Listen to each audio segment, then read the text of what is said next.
सभापति महोदय, आज हर तरफ किसानों के ऊपर मार पड़ रही है। बरसात तो देश में जैसे ख़त्म ही हो गई है। उसका कारण है कि पेड़ पौधे नहीं लगाए जा रहे हैं, बिजली की चोरी हो रही है, वनों की कटाई हो रही है, पानी की चोरी हो रही है। जब नहर निकलती है तो उसे बीच में ही काट दिया जाता है। जो नहर के टेल पर रहने वाले किसान हैं, वे पानी से वंचित रह जाते हैं। जो जबर लोग हैं, वे पानी लेते हैं और गरीब किसानों को पानी नहीं मिलता। स्थिति यह हो गई है कि जैसे अजगर छोटों को निगल जाता है, वैसे बड़े लोग छोटे किसान को निगल रहे हैं। व्यवसायी लोग 2 महीने में या 1 महीने में और 10 दिन में अपना व्यवसाय जमा लेते हैं, लेकिन किसान खेती के साथ ऐसा नहीं कर सकता।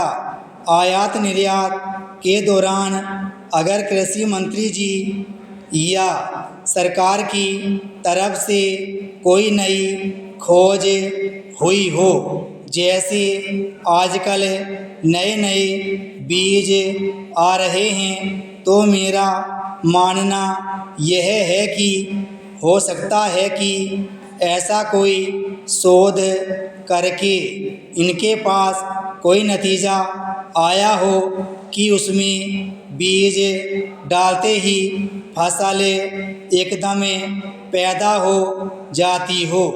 आज विदेशों से जो बीज लेकर हम अपनी ज़मीन में उगा रहे हैं, हमने उसमें सुना है कि भौतिक तरीके से भी उसकी पैदावार को बढ़ाया जाता है। हो सकता है कि ऐसा कोई नतीजा सरकार के पास आया है। इसी वजह से प्रधानमंत्री जी ने कहा है कि गेहूं और चावल की खेती बंद कर दें और तरकारी उगाएं, फल उगाएं। लेकिन मैं नहीं समझती कि तरकारी और फल 10 दिन या 1 दिन में उग जाएंगी। पहले खेत को तैयार करना पड़ेगा, जिसमें महीनों लग जाते हैं। उसमें मेहनत मशक्क़त करनी पड़ेगी, क्योंकि फिर उनको बेचकर गोदाम में जाना है, खाद के लिए जाना है, फिर पानी की तरफ देखना होगा। नहरें तो ख़त्म हो गई हैं, फिर बिजली की तरफ देखेंगे। सब इस बात से परिचित हैं कि बिजली की हालत हमारे देश में क्या है। खुद प्रधानमंत्री जी ने भी इस बात पर चिंता जताई। ऐसा कोई बीज मंत्र कृषि मंत्री जी के पास आया हो तो कृपया मुझे भी बताएं, क्योंकि मैं भी किसान हूँ और मैं भी गेहूँ और चावल की खेती को बंद करके उस बीज को जहाँ कहीं वह मिलता हो, वह कृपया इस सदन को बताएं, ताकि हम सब लोग बाहर जाकर अपने किसान भाइयों को तो बताएं।